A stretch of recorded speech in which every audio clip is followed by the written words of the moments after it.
ഒരു കാലത്ത് മലയാളം ഇൻഡസ്ട്രി തകർച്ചയിലോട്ട് പോയപ്പോൾ കൊമേഴ്ഷ്യൽ സിനിമകൾ കണ്ടിന്യൂസ് ആയിട്ട് കൊടുത്ത് മോളിവുഡ് ഇൻഡസ്ട്രിയെ പിടിച്ചുയർത്തിയത് ദിലീപിന്റെ സിനിമകളാണ്. എനിക്കൊരു കഴിഞ്ഞ കാലമുണ്ട്, ഒരിക്കലും മറക്കാൻ കഴിയാത്തൊരു കാലം. പക്ഷെ ഇപ്പോൾ ദിലീപ് സിനിമകൾ ഒരു ഓളം ഉണ്ടാക്കാതെ പോകുമ്പോഴും മോളിവുഡ് ഇൻഡസ്ട്രി മുന്നോട്ട് തന്നെയാണ്.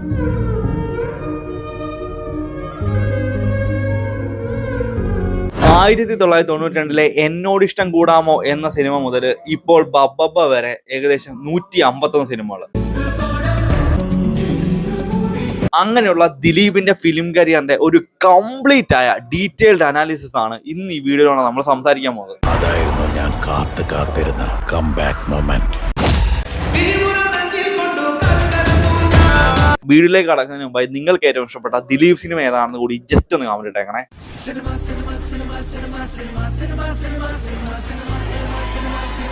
സിനിമ ഫാക്ട്സ് മലയാളം സിനിമയെക്കുറിച്ച് എന്തും ചർച്ച ചെയ്യപ്പെടും. 1992 കമൽ സംവിധാനം ചെയ്ത് മുകേഷ് ഹീറോ ആയിട്ട് വന്നൊരു സിനിമയായിരുന്നു എന്നോട് ഇഷ്ടം കൂടാമോ. ഈ ഒരു സിനിമയിലാണ് ആദ്യമായിട്ട് നമ്മൾ ദിലീപിന്റെ ഫേസ് സിനിമയിൽ കണ്ടത്. അതായത് ആ സിനിമയില് ഒരു ഇമ്പോർട്ടൻസും ഇല്ലാത്ത ചെറിയൊരു ഒരു ജൂനിയർ ആർട്ടിസ്റ്റിന്റെ റോളായിരുന്നു ദിലീപ് ചെയ്തത്. അവിടെ നിന്ന് ഇതേ മുകേഷ് ദിലീപിന്റെ പല സിനിമകളിൽ സൈഡ് ആർട്ടിസ്റ്റ് ആയിട്ട് വന്നിട്ടുണ്ട്. ഒന്നും നടന്നിട്ടില്ല ഇവിടെ. അതിനിപ്പോ ഇവിടെ എന്തെങ്കിലും നടന്നാൽ തന്നെ എന്തു ആളി. സുദിനം, സൈന്യം, പിടക്കോഴി കൂന്ന നൂറ്റാണ്ട്, സാഗരം സാക്ഷി പോലുള്ള സിനിമകളിൽ ചെറിയ ചെറിയ വേഷങ്ങൾ നമ്മൾ ദിലീപിനെ കണ്ടു. ഇതില് സാഗരം സാക്ഷി എന്നുള്ള സിനിമയിലൊക്കെ പുള്ളിക്ക് ഒരു പേര് പോലും ഇല്ല. ഡയലോഗ് തന്നെ വേറെ ആരുമാണ് പുള്ളിക്ക് വേണ്ടി ഡബ് ചെയ്തിരിക്കുന്നത്. അതായത് അത്രയും ചെറിയ ചെറിയ വേഷങ്ങളാണ് ആ ടൈമിൽ ദിലീപ് ചെയ്തിട്ടുള്ളത്. അങ്ങനെയാണ് 1994 മാനത്തെ കൊട്ടാരം എന്നുള്ള സിനിമയിൽ ദിലീപ് ഹീറോ ആയിട്ട് വന്നത്. ആക്ച്വലി ദിലീപ് ഹീറോ ആണെങ്കിൽ പോലും അതൊരു 4 പേരുടെ കഥ പറഞ്ഞ പടമായിരുന്നു. ഓർമ്മയുണ്ടോ ഈ മുഖം? മാഡത്തിന്റെ ഉപ്പും ചോറും തിന്ന ദിലീപ്, നാദിർഷ, ഇന്ദ്രൻസ്, ഹരീഷ് രേഷ്മാൻ എന്നുള്ള 4 ഹീറോസിനെ വെച്ചായിരുന്നു പടം വന്നത്. ഇത് കൂടാതെ ആ സമയത്ത് കത്തി നിന്ന സുരേഷ് ഗോപിയുടെ ക്യാമിയോ റോളും ഇത് കൂടാതെ ഖുഷ്ബുവിന്റെ ഒരു മെയിൻ റോളും, അങ്ങനെ അതൊരു പക്ക ദിലീപ് സിനിമ എന്ന് പറയാൻ പറ്റത്തില്ലെങ്കിലും ദിലീപിന് ആദ്യമായിട്ട് ഒരു മെയിൻ റോൾ കിട്ടി, ഒരു എസ്റ്റാബ്ലിഷ് ആയ ക്യാരക്ടർ കിട്ടിയ പടം ഇതേ മാനത്തെ കൊട്ടാരമായിരുന്നു. അത് കഴിഞ്ഞ് വൃദ്ധന്മാരെ സൂക്ഷിക്കുക, ആലഞ്ചേരി തമ്പ്രാക്കള്, കൊക്കരക്കോ, ഇങ്ങനെയുള്ള സിനിമകളിലെല്ലാം പുള്ളിക്കാരൻ സൈഡ് റോൾ ചെയ്തു. ഇതില് കൊക്കരക്കോ എന്നുള്ള സിനിമയിലൊക്കെ വിജയകുമാർ ആയിരുന്നു ഹീറോ. വിജയകുമാറിന്റെ പടത്തിലൊക്കെ ദിലീപ് ഒരു കൊമേഡിയൻ റോളൊക്കെ ചെയ്തു. ഇതുപോലെ എനിക്ക് ഇഷ്ടമാണ് സന്ധ്യ. അതും കഴിഞ്ഞ് 1996 ദിലീപ് ആദ്യമായിട്ട് ഒരു നല്ലൊരു ഹിറ്റ് സിനിമ മോളിവുഡ് ഇൻഡസ്ട്രിക്ക് കൊടുത്തത്. അതായിരുന്നു കല്യാണ സൗഗന്ധികം. ശ്രീ പരമാനന്ദ ഗുരുസ്വാമിയുടെ വത്സല ശിഷ്യൻ. പക്ഷെ അതേ സമയത്തും പ്രേംകുമാർ ഒക്കെ ഹീറോ ആയിട്ട് വന്ന മലയാള മാസം ചിങ്ങോന്നിന് എന്നുള്ള പടത്തിലൊക്കെ പുള്ളി ഒരു നെഗറ്റീവ്, ഒരു പക്ക വില്ലൻ റോളൊക്കെ ചെയ്തിട്ടുണ്ട്. പക്ഷെ പുള്ളിയുടെ കരിയർ മാറിയത് 1996 പുള്ളിക്ക് back to back 2 super hit കിട്ടി. അതാണ് ഈ പുഴയും കടന്ന് സല്ലാപം എന്നുള്ള സിനിമ. ആക്ച്വലി ഇന്ന് നമ്മൾ നോക്കുമ്പോൾ ഈ പടമൊക്കെ ഇത്ര വലിയ സംഭവമാണെന്ന് ചിന്തിക്കാം. പക്ഷെ ഈ പുഴയും കടന്നുള്ള സിനിമയൊക്കെ പല പല ഭാഷകളിലേക്ക് ആ ടൈമിൽ റീമേക്ക് പോയ പടമാണ്. അതായത് അത്രത്തോളം നല്ലൊരു കണ്ടന്റ് ആ പടത്തിലുണ്ടായിരുന്നു. ഇത് കഴിഞ്ഞ് 1997 റിലീസായ പുള്ളി ഡബിൾ റോൾ ചെയ്ത മാനസം എന്നുള്ള സിനിമയിലൊക്കെ പുള്ളിയുടെ നല്ല പെർഫോമൻസ് നമുക്ക് കാണാൻ പറ്റിയിട്ടുണ്ട്. ഇതും കഴിഞ്ഞ് മമ്മൂട്ടിയുടെ കൂടെ ചെയ്ത കളിയൂഞ്ഞാൽ, ഇത് കൂടാതെ പുള്ളിയുടെ ഒരു പെർഫോമൻസ് ഭീകരമായിട്ട് നമ്മളെ കാണിച്ചെന്ന നീ വരുവോളോ എന്നുള്ള സിനിമ, ഇങ്ങനെയുള്ള സിനിമകളിലൂടെ പുള്ളിക്കാരന് കൂടുതൽ പോപ്പുലാരിറ്റി കിട്ടാൻ തുടങ്ങി. പക്ഷെ ഈ സിനിമകൾ കൊണ്ടൊന്നും പുള്ളിക്കാരൻ ഒരു അപ്കമിങ് ഹീറോ ആയിട്ടൊന്നും മാറിയില്ല. പുള്ളിയുടെ ഹീറോയിസം, അതായത് പുള്ളിക്കാരൻ ഒരു ലീഡ് ഹീറോ ആയിട്ട് മാറിയത് പിന്നീട് വന്ന വർഷങ്ങളാണ്. അതായത് 1998 മുതൽ ദിലീപ് ഒരു ലീഡ് ഹീറോ ആയിട്ട് തന്നെ മാറി. അതായത് ഇപ്പൊ നമ്മൾ കാണുന്ന ബേസില്, നസ്ലിനൊക്കെ പോലെ ഒരു സിനിമ ദിലീപിനെ കൊണ്ട് മാർക്കറ്റ് ചെയ്യാൻ തെളിയിച്ചു തുടങ്ങിയത് 1998 ടൈമിലാണ്. മീനത്തിൽ താലികെട്ട്, സുന്ദര കില്ലാടി, അനുരാഗ് കൊട്ടാരം, എന്റെ കുഞ്ഞിനെ കൊല്ലണോ വളർത്തണമെന്ന് തീരുമാനിക്കട്ടെ ഞാനാ, നിങ്ങളല്ല. ഇതൊന്നും കൂടാതെ പഞ്ചാബി ഹൗസ് എന്നൊരു വൻ ബ്ലോക്ക് ബസ്റ്റർ പടം ആ ടൈമിൽ ദിലീപിന് കിട്ടി. ഓർക്കണം, ഈ പാപൊക്കെ ഞാൻ എവിടെ കഴിക്കളയെന്ന് എനിക്കറിയില്ല. ആക്ച്വലി ഇതില് എന്റെ ഒരു ഫേവററ്റ് പടമാണ് ഈ സുന്ദര കില്ലാടി എന്നുള്ള സിനിമ. ഈ സിനിമയിലായാലും ദിലീപിന്റെ പെർഫോമൻസ് ഒക്കെ എന്ന് പറഞ്ഞാല് അതായത് ഇപ്പൊ നമ്മൾ പറയുന്ന ബേസിലും നസ്ലിനും പോലുള്ളവർ തുടങ്ങി ആ ഒരു ഏരിയ, ആ ഒരു സമയമാണ് ദിലീപിന് അന്ന്. എന്നിട്ട് പോലും പുള്ളിയുടെ പെർഫോമൻസ്, ആക്ച്വലി സുന്ദര കില്ലാടി എന്നുള്ള പടമൊക്കെ ഈ ബേസിലും നസ്ലിനും ഒക്കെ കൊടുത്താൽ ഇവരെ കൊണ്ട് നടക്കുന്ന കാര്യമല്ലത്. ആരൊക്കെ എന്തൊക്കെ പറഞ്ഞാലും വെട്ടി നുറുക്കി കൊന്നാലും എനിക്ക് മനസ്സില്ല. അതായത് അന്ത ലെവലില് അന്നേ പുള്ളി പടം ചെയ്തിട്ടുണ്ട്. ആ പടമൊക്കെ ശരിക്കും പറഞ്ഞാൽ എന്താ പറയുക കുറച്ചുകൂടെ ഒരു ഒരു ഒരു ആക്ടിങ് ഓറിയന്റഡ് ആയിട്ട് മാറ്റിയായിരുന്നെങ്കിൽ പുള്ളിക്ക് നല്ല അവാർഡ്സ് ഒക്കെ കിട്ടിയാണ്. അതുപോലെ പെർഫോമൻസ്. പക്ഷെ അതൊരു കൊമേഴ്ഷ്യൽ പടമായതുകൊണ്ട് ഒരു എന്റർടൈൻമെന്റ് പടമായതുകൊണ്ടും അതിൽ അങ്ങനെയുള്ള എലമെന്റ്സ് കുറഞ്ഞു. പക്ഷെ എന്നാ പോലെ ക്ലൈമാക്സ് ഒക്കെ ആകുമ്പോഴത്തേക്കുള്ള പുള്ളിയുടെ പെർഫോമൻസ് ഒക്കെ ഭീകരമായിരുന്നു. 90s ഒരു അവസാന ടൈം ആയപ്പോഴത്തേക്ക് പുള്ളിക്കാരന് പിന്നെ തിരിഞ്ഞു നോക്കേണ്ടി വന്നില്ല. അതായത് മോഹൻലാൽ, മമ്മൂട്ടി, ജയറാം, സുരേഷ് ഗോപി എന്നുള്ള 4 പേര് നിൽക്കുന്നിടത്തോട്ട് ഒരു അഞ്ചാമനായിട്ട് 90s അവസാനമായപ്പോഴത്തേക്ക് ദിലീപിന് ഒരു സ്ഥാനം കിട്ടി. ദീപസ്തംഭം മഹാചര്യം, ചന്ദ്രനുദിക്കുന്ന ദിക്കില്, ഉദയപുരം സുൽത്താൻ, പിന്നെ മേഘം സിനിമയിലെ റോള്, അങ്ങനെ ദിലീപ് തോടുന്നതെല്ലാം പൊന്നായെന്ന് പറയുന്ന തൊട്ട് ദിലീപിന് ബാക്ക് ടു ബാക്ക് നല്ല നല്ല സിനിമകളും എന്താ പറയാ ഒരു ഫാമിലി ഓഡിയൻസിന്റെ ഇടയിലായാലും ഒരു നല്ല പേരും ഒക്കെ ആ ടൈമിൽ കിട്ടി.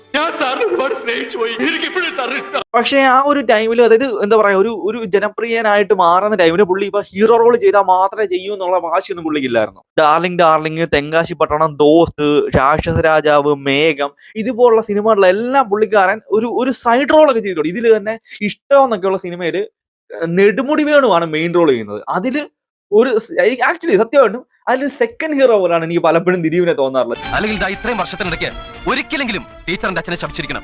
ടീച്ചർക്ക് പറയാൻ പറ്റും. ദിലീപിന് അതില് ഉള്ള സീനൊക്കെ പുള്ളി സ്കോർ ചെയ്യും. പക്ഷെ അതിൽ മെയിൻ റോൾ ചെയ്തേക്കുന്നത് ഇപ്പോഴും നെടുമുടി വേണുമായിട്ടാണ് ഫീൽ ചെയ്യുന്നത്. ഇത് കൂടാതെ ആ ടൈമില് പുള്ളിക്ക് ശരിക്കും പറഞ്ഞാൽ കുഞ്ചാക്കോ ബോബനൊക്കെ സ്റ്റാർഡം ഉണ്ടായിട്ട് പോലും ആ ടൈമിൽ ദോസ്ത് എന്നുള്ള സിനിമയിൽ കുഞ്ചാക്കോ ബോബനെ ഹീറോ ആക്കിയിട്ട് പുള്ളി സെക്കൻഡ് ഹീറോ ആയിട്ട് മാറി.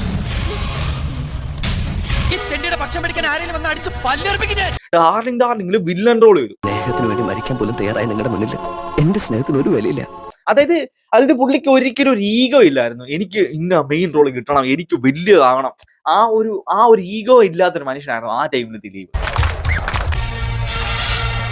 പിന്നെ ഒരു 2001 മുതൽ പുള്ളിയുടെ തലവര മൊത്തത്തിൽ മാറി. 2001 റിലീസായ പറക്കും തളിക ബ്ലോക്ക് ബസ്റ്റർ അടിച്ചതോടെ പുള്ളിയെ ജനപ്രിയ നായകൻ എന്ന് മോളിവുഡ് വിളിക്കാൻ തുടങ്ങി. അതായത് ഫാമിലി ഓഡിയൻസിന് എന്ത് വേണോ അത് ദിലീപിന്റെ പടത്തിലുണ്ട്. അങ്ങനെ ആ ഒരു ടൈമിൽ ദിലീപ്, ഹരിശ്രീ അശോകൻ, സലീം കുമാർ, കൊച്ചി ഹനീഫ എന്നുള്ള 4 പേരെ ടീം വർക്കിലായി മോളിവുഡ് സിനിമയിലെ എന്റർടൈൻമെന്റ് സോൺ. അതായത് പണ്ട് കാലത്ത് മോഹൻലാൽ, ജഗതി, മുകേഷ്, ശ്രീനിവാസൻ എന്നുള്ള 4 പേര് നിന്നത് കൂട്ട് പുതിയ 4 പേരായിട്ട് ഇവര് മാറി. 2002 എന്നുള്ള വർഷമൊക്കെ പിന്നെ ദിലീപിന്റെ കയ്യിലായി മോളിവുഡ്. മഴത്തുള്ളിക്കിലുക്കം, കുബേരൻ, കുഞ്ഞിക്കൂനൻ, കല്യാണരാമൻ, അങ്ങനെ പുള്ളി ചെയ്യുന്ന പടങ്ങളെല്ലാം തന്നെ വൻ ഹിറ്റ്. അങ്ങനെ ഒരു മനുഷ്യായുസിന്റെ മുഴുവൻ കോൺട്രാക്ട് ഏറ്റെടുക്കും ഈ കല്യാൺ രാമൻ. അതുകൂടാതെ കുഞ്ഞിക്കൂൻ എന്നുള്ള സിനിമയെ കൊമേഴ്ഷ്യലി വൻ ഹിറ്റായി. അതുകൂടാതെ തന്നെ പെർഫോമൻസ്, അതായത് വേറൊരു മോളിവുഡ് എന്ന് പറഞ്ഞെ കൊണ്ട് ചിന്തിക്കാൻ പറ്റാത്ത രീതിയിലാണ് പുള്ളി ആ പെർഫോമൻസ് ഒക്കെ ചെയ്തു വെച്ചത്.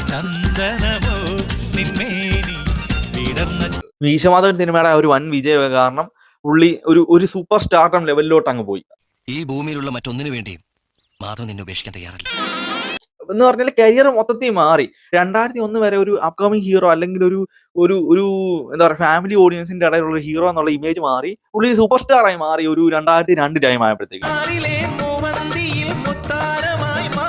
പിന്നെ അതുകൂടാതെ ആ വർഷം തന്നെ നല്ല നല്ല പെർഫോമൻസ് കാരണം പുള്ളി ഒരു വലിയ ഹീറോ ആയിട്ട് അങ്ങ് മാറി. ആ ടൈമിൽ സുരേഷ് ഗോപിയുടെ, ജയറാമിന്റെ ഒക്കെ നിറം മങ്ങി നിൽക്കുന്ന ടൈമും കൂടിയായിരുന്നു. ആ ടൈമിൽ പുള്ളി ഇടിച്ചങ്ങ് കയറി. മോഹൻലാൽ, മമ്മൂട്ടിക്ക് ശേഷം 3ാമത് പൊസിഷനിലേക്ക് ദിലീപ് വന്നു. ഇതും കൂടാതെ 2003 റിലീസായ CID മൂസ ഉണ്ടാക്കിയ ഓളം, പിന്നെ അത് പറയേണ്ട കാര്യമില്ല. എന്ത് പറയാ, അത് കുട്ടികൾക്കായാലും ഫാമിലി ഓഡിയൻസിനായാലും ഇന്ന് ഷാജിപ്പാപ്പനെയൊക്കെ നമ്മൾ അല്ലെങ്കിൽ ആവേശത്തിലെ രംഗയൊക്കെ എടുത്തു പറയെങ്കിൽ അന്ത ലെവലിൽ അതിന്റെയൊക്കെ പീക്ക് ലെവലൊരു ക്യാരക്ടറാണ് അന്ന് ദിലീപ് ചെയ്തു വെച്ചത്. ഇന്നും അതിനുള്ള കൾട്ട് ഫാൻ ബേസ് അതിന്റെ എക്സാമ്പിൾ ആണ്. അത് കഴിഞ്ഞ് 2004 റിലീസായ റൺവേയിലൂടെ പുള്ളി ഒരു മാസ് ഹീറോ ആയിട്ട് മാറി. ഇവിടെ നീ പരമശിവം, അവിടെ ഉണ്ണി ദാമോദർ, നീ പെരുങ്കളൻ. 2003 CID മൂസയിലൂടെ അത്രയും ചിരിപ്പിച്ച മനുഷ്യൻ 2004 റൺവേയിലൂടെ അത്രയും വലിയൊരു മാസ് ക്യാരക്ടർ. ആ ടൈമിൽ തന്നെ പുള്ളിക്കാരൻ അതേ വർഷം വെട്ടവും കഥാവിശേഷനും ഒക്കെ ചെയ്ത് പുള്ളിയുടെ വെർസറ്റാലിറ്റി വീണ്ടും തെളിയിച്ചുകൊണ്ട് വരും. പിന്നെന്ന് പറഞ്ഞാൽ ആ 2005 ടൈമൊക്കെ ആകുമ്പോഴത്തേക്ക് ഫാമിലി ഓഡിയൻസിന്റെ ഫസ്റ്റ് ചോയ്സ് ദിലീപ് സിനിമകളിലോട്ട് അങ്ങ് മാറി. ആ ടൈമിൽ മോഹൻലാൽ കൂടുതലും മാസ് ആക്ഷൻ പടങ്ങളും അതുപോലുള്ള ടൈപ്പ് പടങ്ങൾ ചെയ്ത സമയത്ത് പുള്ളിയുടെ കയ്യിലുണ്ടായിരുന്ന ഫാമിലി ഓഡിയൻസ് ജയറാമിലോട്ട് പോയി. ജയറാമും ആ ടൈമിൽ ചെയ്യുന്ന സ്ക്രിപ്റ്റ് സെലക്ഷൻ എല്ലാം മോശമായിരുന്നു. അതുകൊണ്ട് തന്നെ ആ ടൈമിൽ ആ പടങ്ങളെല്ലാം, അതായത് ഫാമിലി ഓഡിയൻസിന്റെ ഇടയിലുള്ള ഓളം മൊത്തം ദിലീപിന് കിട്ടി. 2005 ദിലീപ് ചെയ്ത ചാന്തുപൊട്ടും കൊച്ചി രാജാവും ഒക്കെ എന്താ പറയാ പെർഫോമൻസ് ഓറിയന്റഡ് പടം പോലും ആളുകൾ തിയേറ്ററിൽ കയറി വിജയിപ്പിക്കാൻ തുടങ്ങി. എനിക്ക് നിന്നെ കൊല്ലാൻ വയ്യ, നിന്റെ കൊതി ജയിലിൽ പോലെ എനിക്ക് വയ്യ. എന്തോ അതില് കൊച്ചി രാജാവൊക്കെ ഉണ്ടാക്കിയ ഓളമൊക്കെ ഭയങ്കര വലുതായിരുന്നു. ഇതില് ദിലീപിനെ എടുത്തു പറയേണ്ട ഒരു ഒരു ഒരു എന്താ പറയുക സ്കില്ല് എന്നൊക്കെ പറഞ്ഞാൽ ഒരു പുതുമുഖ സംവിധായകനെ വെച്ച് CID മൂസ പോലെ ഒരു പടത്തിന് വേണ്ടി ഒരു പ്രൊഡക്ഷൻ കമ്പനി വരെ പുള്ളി തുടങ്ങി. അതേ ടൈമിലൊക്കെ തന്നെ പുള്ളിക്കാരൻ സേഫ് സോൺ ഒക്കെ മാറ്റി ചെസ്, ഡോണ് അതുപോലുള്ള പടങ്ങളൊക്കെ ചെയ്ത് പുള്ളിയുടെ വെർസറ്റാലിറ്റി വീണ്ടും വീണ്ടും ചേഞ്ച് ചെയ്ത് എന്താ പറയാ ദിലീപിനെ ഒരു ഒരു ഒരു സൂപ്പർ സ്റ്റാർ ലെവലിലോട്ട് മോളിവുഡ് കൊണ്ടുവന്നു. പക്ഷേ അതും കഴിഞ്ഞ് നോക്കിയാൽ ഒരു 2007 മുതൽ 2010 വരെ അത്ര നല്ല കാലഘട്ടമല്ല ദിലീപിനുണ്ടായിരുന്നത്. ആ ടൈമിലൊക്കെ നല്ല പോലെ ഒരുപാട് ഫ്ലോപ്പുകൾ ഇതേ ദിലീപിനുണ്ടായിരുന്നു. ആ ടൈമിൽ വിനോദയാത്ര, ക്രേസി ഗോപാലൻ പോലെ 1-2 ബ്ലോക്ക് ബസ്റ്ററുകൾ വന്നു പോയെങ്കിലും ദിലീപിന് ഒരു വലിയ ഒരു നെഗറ്റീവ് സൈഡ് ആയിരുന്നു ആ ടൈമിലുണ്ടായിരുന്നത്. കാരണം ദിലീപ് ചെയ്ത പല നല്ല സിനിമകളും ഫ്ലോപ്പ് ആയി. നല്ല സിനിമയായിട്ട് പോലും Mulla, Romeo, July 4, Calcutta news, Aagathan, bodyguard ഇതേപോലുള്ള നല്ല സിനിമകൾ ആ ടൈമിൽ ഫ്ലോപ്പ് ആയിപ്പോയി.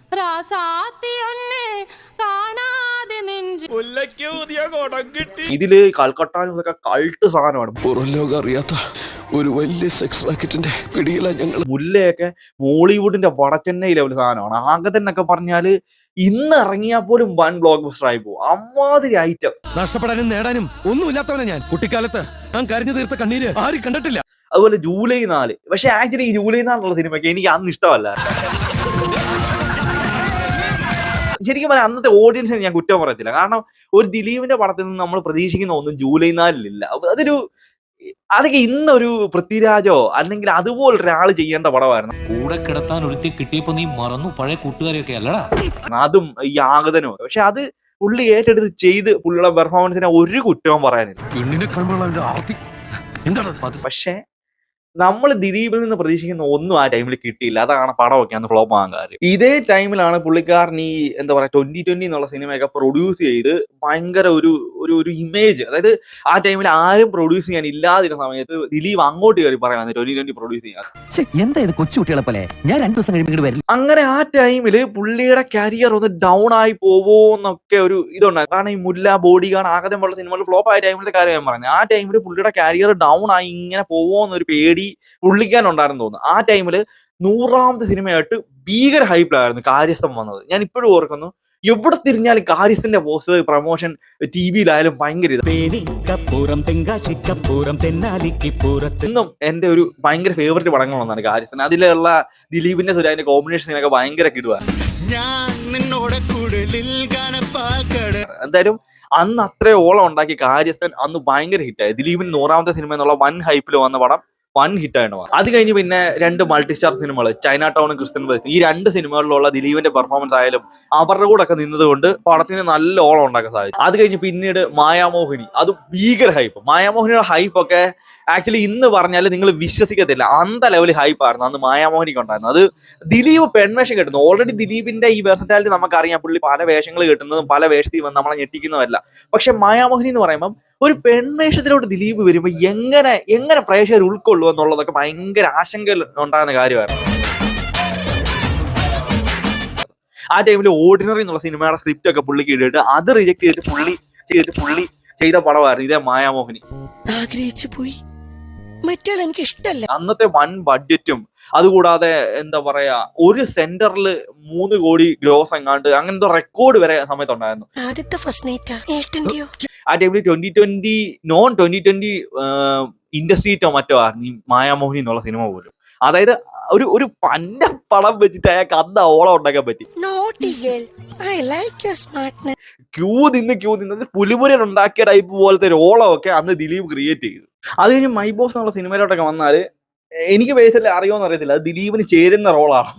പക്ഷെ അതുപോലൊരു കോമഡി ടൈപ്പ് സംഭവം ചെയ്യാനായിട്ട് അന്ന് ദിലീപിനെ പറ്റത്തുള്ളൂ. ഒരു ഇംഗ്ലീഷ് പടത്തിന്റെ റീമേക്ക് ആയിട്ട് പോലും എന്ത് അടിപൊളിയായിട്ടാണ് ദിലീപും മമതയൊക്കെ പെർഫോം ചെയ്തത്. ആ പടം അതേപോലെ തന്നെ അന്നത്തെ ഒരു വലിയ ബ്ലോക്ക് ബസ്റ്റർ ആയിട്ട് മാറിയ പടമായിരുന്നു. ഇന്നും കാണുമ്പോൾ മൈ ബോസിനുള്ള റിപ്പീറ്റ് വാല്യൂ ഒക്കെ വേറെ ലീഗാണ്. ആക്ച്വലി 2010 ശേഷം ദിലീപിന്റെ ക്വാളിറ്റി ആയിട്ട് വന്ന നല്ലൊരു കോമഡി പടങ്ങളിലൊന്നും ഇതേ മൈ ബോസ് തന്നെ ആയിരുന്നു. അതിനുശേഷം കുറെ ചളിപ്പടമൊക്കെ പുള്ളി ചെയ്തെങ്കിലും അതുപോലെ അല്ല, മൈ ബോസിന് ഇന്നും ഒരു ഭയങ്കര റിപ്പീറ്റ് വാല്യൂ ഉണ്ട്. അങ്ങനെ ബാക്ക് ടു ബാക്ക് ഹിറ്റ് അടിച്ച് പുള്ളി പിന്നെ ട്രാക്കിലായി. പക്ഷെ അത് കഴിഞ്ഞപ്പം ദിലീപിന്റെ വന്ന മാറ്റം എന്ന് പറഞ്ഞാൽ ദിലീപ് എന്ത് ചെയ്താലും ഓഡിയൻസ് അക്സെപ്റ്റ് ചെയ്യുന്നുള്ള നിലയിലേക്ക് മോളിവുഡ് വന്നു. ആ ടൈമിൽ മോഹൻലാലിന്റെയും മമ്മൂട്ടിയുടെ ഒക്കെ പടങ്ങൾ കണ്ടിന്യൂസ് ആയിട്ട് ഫ്ലോപ്പ് ആവുന്ന ഒരു ടൈമായിരുന്നു. വേറെ നല്ല ക്വാളിറ്റി പടങ്ങളൊന്നും മോളിവുഡ് ഇറങ്ങുന്നില്ല. നമുക്ക് നോക്കിയാൽ മനസ്സിലാവും. ആ ടൈമിൽ മോഹൻലാലിന്റെ ഈ ദൃശ്യം പോലുള്ള ചുരുക്കം ചില സിനിമകൾ ഒഴിച്ചാൽ മോഹൻലാലിന്റെയും സ്ക്രിപ്റ്റ് സെലക്ഷൻ എല്ലാം ഭയങ്കര വീക്കായിരുന്നു. മമ്മൂക്കയുടേതും അതേപോലെ തന്നെ പരാജയം. ആ ടൈമിൽ നല്ല പടങ്ങളൊന്നും അധികം ഇറങ്ങാത്തത് കൊണ്ടും എന്താ പറയുക, ഈ ദിലീപിന്റെ എന്റർടൈനർ പടങ്ങൾ അത് പന്നപ്പടമായാൽ പോലും ആളുകൾ അക്സെപ്റ്റ് ചെയ്യുന്ന രീതിയിലോട്ട് പുള്ളിയുടെ സ്റ്റാറിനെ ഉയർന്നു. മിസ്റ്റർ മരുമകൻ, ശൃംഗാരവേലൻ, നാടോടി മന്നൻ, റിംഗ് മാസ്റ്റർ, ഇതേപോലെ എന്താ പറയാ ഒരു ഒരു ദിലീപ് ഇപ്പൊ ചളി കുത്തി നിറച്ചാൽ പോലും അത് ആളുകൾ അക്സെപ്റ്റ് ചെയ്യുന്ന ടൈപ്പിലോട്ട് അങ്ങ് ഇതില് ശൃംഗാരവേലൊക്കെ എങ്ങനെ ഹിറ്റ് ആയത് ഇപ്പോഴും മനസ്സിലാകുന്നില്ല. അന്നത്തെ ഓണം വിന്നർ പോലെ മറ്റോ ആയ ഒരു പടമാണ്. ആക്ച്വലി ഇതൊക്കെ എങ്ങനെ പുള്ളി ഹിറ്റാക്കി. ഇത് കൂടാതെ വെൽക്കം ടു ഇന്ത്യയിലൊക്കെ അന്ന് ഹിറ്റാക്കി. അതായത് ദിലീപിന്റെ എന്ത് പന്നപ്പടം ഇറങ്ങിയാലും ആളുകൾ ഹിറ്റ് ആയിക്കോളും. ആക്ച്വലി മോളിവുഡിന് ആ ലെവലിൽ സ്റ്റാറിനെ ഉണ്ടാക്കിയെടുത്ത ഒരു ഹീറോ അതിനുശേഷം വന്നിട്ടില്ല. ഇതിന്റെ ഇടയിൽ ബിഗ് ബഡ്ജറ്റ് ആയിട്ട് വന്നപ്പോഴുള്ള മര്യാദ രാമൻ എന്നുള്ള സിനിമ, മര്യാദ രാമണ്ണ എന്നുള്ള തെലുങ്ക് പടത്തിന്റെ റീമേക്കുകൾ എല്ലാ ഭാഷയിലും ഹിറ്റായി. പക്ഷെ ഇവിടോട്ട് വന്നപ്പോൾ ദിലീപിന്റെ വെർഷൻ മാത്രം പൊട്ടിപ്പോയി. അത് കഴിഞ്ഞ് ലവ് അറ്റ് 24/7, ഇത് കൂടാതെ ചന്ദ്രേട്ടൻ എവിടെയാ, ലൈഫ് ഓഫ് ജോസൂട്ടി പോലെ നല്ല പടങ്ങൾ കുറച്ച് ദിലീപ് ചെയ്തു. ആക്ച്വലി ഇതിൽ ചന്ദ്രേട്ടൻ എവിടെയാന്നുള്ള സിനിമ ആയാലും ലൈഫ് ഓഫ് ജോസൂട്ടി ആയാലും എല്ലാം നല്ല പടങ്ങളാണ്. പക്ഷെ ഈ പടങ്ങൾ ഓഡിയൻസ് പൊട്ടിച്ചു കൊടുത്തു. ഇതില് ചന്ദ്രേട്ടൻ എവിടെയാന്നുള്ള സിനിമയൊക്കെ ഒരു ആവറേജ് ഹിറ്റിലോട്ടൊക്കെ പോയി. പക്ഷെങ്കിൽ ലവ് 24/7 ഒക്കെ നല്ല പടമാണ് അതൊക്കെ. പക്ഷെ അത് ഹിറ്റ് ആക്കാനായിട്ട് ഓഡിയൻസിന് പറ്റിയില്ല. അതായത് പുള്ളിയുടെ ക്വാളിറ്റി ആയിട്ട് വന്ന നല്ല കുറച്ച് പടം ഉണ്ടായിട്ട് അത് ഹിറ്റ് ആക്കാതെ പന്ന പടങ്ങൾ പലതും ഇവർ ഹിറ്റ് ആക്കി കൊടുത്തു. പിന്നീടാണ് 2015 ക്രിസ്മസ് റിലീസായിട്ട് വന്ന 2 കൺട്രീസ്, അതും ചാർലി, അടികപ്പിയാര കൂട്ടമണി പോലെ നല്ല നല്ല കിടില സാധനങ്ങളുടെ കൂടെ ഷാഫി ദിലീപ് കോംബോ, മേരിക്കുണ്ടൊരു കുഞ്ഞാടിന് ശേഷം വരുന്ന ഷാഫി ദിലീപ് കോംബോ ആയിരുന്നു. അതുകൊണ്ട് തന്നെ ഒരു ഒരു ഒരു നല്ല ഹൈപ്പും നല്ല പടം, എന്ത് കോമഡിയാണ് പടത്തിലുള്ളത്. ആ ഇയറിൽ തന്നെ ഓൾറെഡി അമരഗ്രന്ഥോണി, കുഞ്ഞിരാമായണം പോലെ നല്ല കോമഡി പടങ്ങളൊക്കെ വന്നായിരുന്നു. അതിനോടൊപ്പിച്ച് നിൽക്കാൻ പറ്റിയ, അതിനോടൊപ്പിച്ചാൽ നല്ല അതിന്റെ മേളിൽ നിൽക്കുന്ന ഒരു പടമായിരുന്നു. ഇതുകൂടാതെ ആ ക്രിസ്മസ് സീസണിൽ തന്നെയാണ് അടികപ്പിയാര കൂട്ടമണിയൊക്കെ വൻ ഹിറ്റ് ആയത്. അതിന്റെ കൂടെ ഇറങ്ങി വൻ ഓളമായിരുന്നു അന്ന് 2 കൺട്രീസ് ഉണ്ടാക്കിയത്. 50 കോടി ക്ലബ്ബ്. അതായത് മോഹൻലാല്, നിവിൻ പോളി, പൃഥ്വിരാജ് ഇവർക്ക് ശേഷം മോളിവുഡിന്റെ ആദ്യ 50 കോടി ക്ലബ്ബ് നേടിയത് ഇതേ ദിലീപായിരുന്നു. അത് നിങ്ങൾക്ക് നോക്കിയാൽ മനസ്സിലാവും. മോഹൻലാലിന്റെ അതിഭീകര ഹൈപ്പുള്ള പുലിമുരുകൻ സിനിമ, നിവിൻ പോളിയുടെ വൻ സെൻസേഷനായി മാറിയ പ്രേമം, പൃഥ്വിരാജിന്റെ ഒരു റിയൽ ഇൻസിഡന്റിനെ ബേസ് ചെയ്ത് വന്നൊരു പടം. അതുകൂടാതെ അതൊരു സെൻസേഷണൽ സംഭവം തന്നെയായിരുന്നു. ഞാൻ ഫിൽട്ടർ ഇട്ട് പറയുമല്ല, ദിലീപ് മാത്രമാണ് ആ ടൈമിൽ ഒരു യൂഷ്വൽ കോമഡി പടം വെച്ച് ഇങ്ങനെ ഒരു കളക്ഷൻ നേടിയത്. മറ്റുള്ളവരുടെ 3 പേരുടെയും പടങ്ങൾ ഹിറ്റ് ആയതിന് അല്ലെങ്കിൽ അത്രയും കളക്ഷൻ നേടിയതിന് മറ്റു കാരണങ്ങളുണ്ട്. പക്ഷെ ദിലീപിന്റെ പടം ഹിറ്റ് ആയത് ദിലീപിന്റെ ആ ഒരു കോമഡി സെൻസ് കൊണ്ട് മാത്രമായിരുന്നു. അങ്ങനെ ഒരു സ്റ്റാറിനെ 2015 ദിലീപ് ഉണ്ടാക്കിയിട്ട് അതിന്റെ കളക്ഷൻ ഈ 10 കൊല്ലം കൊണ്ട് ദിലീപ് ക്രോസ് ചെയ്തിട്ടില്ല. അതാണ് വണ്ടർ അടിപ്പിച്ചത്. അതും കഴിഞ്ഞ് വന്ന കിങ് ലെയർ ആയാലും വെൽക്കം ടു ഇന്ത്യ ആയാലും, ഇതിൽ കിങ് ലെയർ ആക്ച്വലി നല്ല രസമാണ് കണ്ടുകൊണ്ടിരിക്കാൻ. കോമഡി ആയാലും എല്ലാം അത്യാവശ്യം ആളുകൾക്ക് വർക്ക് ആവുന്ന സംഭവമാണ്. പക്ഷേങ്കിൽ അത് കഴിഞ്ഞ് വെൽക്കം ടു ഇന്ത്യയിൽ പോലത്തെ വാളിപ്പടം വരെ ദിലീപ് ഹിറ്റാക്കി വിട്ടു. പക്ഷേ അത് കഴിഞ്ഞ് പുള്ളിയുടെ ക്വാളിറ്റി ആയിട്ട് വന്ന പടങ്ങൾ പൊട്ടിച്ചും കൊടുത്തിട്ടുണ്ട്. ഇതിൽ പിന്നെ ആ കേസിന്റെ ഇഷ്യൂസ് ഒക്കെ കാരണം രാമഡിയിലേക്ക് നല്ല ഹൈപ്പ് ഉണ്ടാക്കി, അത് വൻ ഹിറ്റ്. ജോർജ് അട്ടൻസ്പൂർ എന്നുള്ള ആവറേജ് പണം പോലും ഒന്ന് പുള്ളി സേഫ് ആക്കി. പക്ഷേ ബാലം വക്കീല്, മൈസാൻഡ, കമ്മാരം പോലെ നല്ല ക്വാളിറ്റി പണം വന്നിട്ട് അത് ഫ്ലോപ്പ് ആക്കി പുള്ളി. കമ്മാരനൊക്കെ ഉണ്ടാക്കിയ ഹൈപ്പ് എന്ന് പറഞ്ഞാൽ ഭീകര ഹൈപ്പാണ്. ആക്ച്വലി എന്റെ ഒരു അഭിപ്രായത്തിൽ നാഷണൽ അവാർഡ് അക്കൊല്ലം ഡിസർവ് ചെയ്തത് ദിലീപാണ്. അത് ഞാൻ ഓൾറെഡി ഒരു വീഡിയോയിൽ പറഞ്ഞു. ദിലീപിന്റെ ആ ഒരു ഹൈപ്പും എന്താ പറയുക, ദിലീപിന്റെ ലുക്കും ഒക്കെ വെച്ച് എന്ത് ഹൈപ്പാണ് പടം ഉണ്ടാക്കി വെച്ചത്. പെർഫോമൻസ് ആയാലും പടമായാലും മോളിവുഡിന്റെ പീക്ക് പടങ്ങളിലൊന്നാണത്. പക്ഷെ അതിന് വിചാരിച്ച പോലെ ഒന്നും ആകാൻ സാധിച്ചില്ല അന്ന്. അത് കഴിഞ്ഞ് പിന്നെ പുള്ളിയുടെ ബാലം വക്കീലായാലും ഇങ്ങോട്ട് വന്ന prince and family, Pavi caretaker, Thankamani, Bandra, എല്ലാം ബാക്ക് ടു ബാക്ക് ഒന്നും ആയില്ല. പക്ഷെങ്കിൽ ഇന്നും നോക്കുമ്പം ഒരു ദിലീപിന്റെ ഒരു ഇതില്ല, ദിലീപിന്റെ ഒരു പ്രഭാവം ഇല്ലാതാണ് മോളിവുഡ് കുറെ വർഷങ്ങളായിട്ട് ഇങ്ങോട്ട് വന്നുകൊണ്ടിരിക്കുന്നത്. എന്തായാലും അതിനെല്ലാം ഒരു മാറ്റം ഇനി വരുമെന്ന് പ്രതീക്ഷിക്കാം. ദിലീപിന്റെ ഫിലിം ബാക്ക്ഗ്രൗണ്ടിന്റെ ഒരു ഡീറ്റെയിൽഡ് അനാലിസിസ് ആണ് ഇന്ന് ഈ വീഡിയോയിൽ നമ്മൾ സംസാരിച്ചത്. ഇതുപോലുള്ള ഇൻഫോർമേറ്റീവ് സിനിമ വീഡിയോസ് നിങ്ങൾക്ക് ഇഷ്ടമാണെങ്കിൽ മറക്കാതെ ഈ ചാനൽ ഒന്ന് ഫോളോ ചെയ്തേക്കണം. അടുത്ത വീഡിയോ കാണാതിരിക്കും. ബൈ.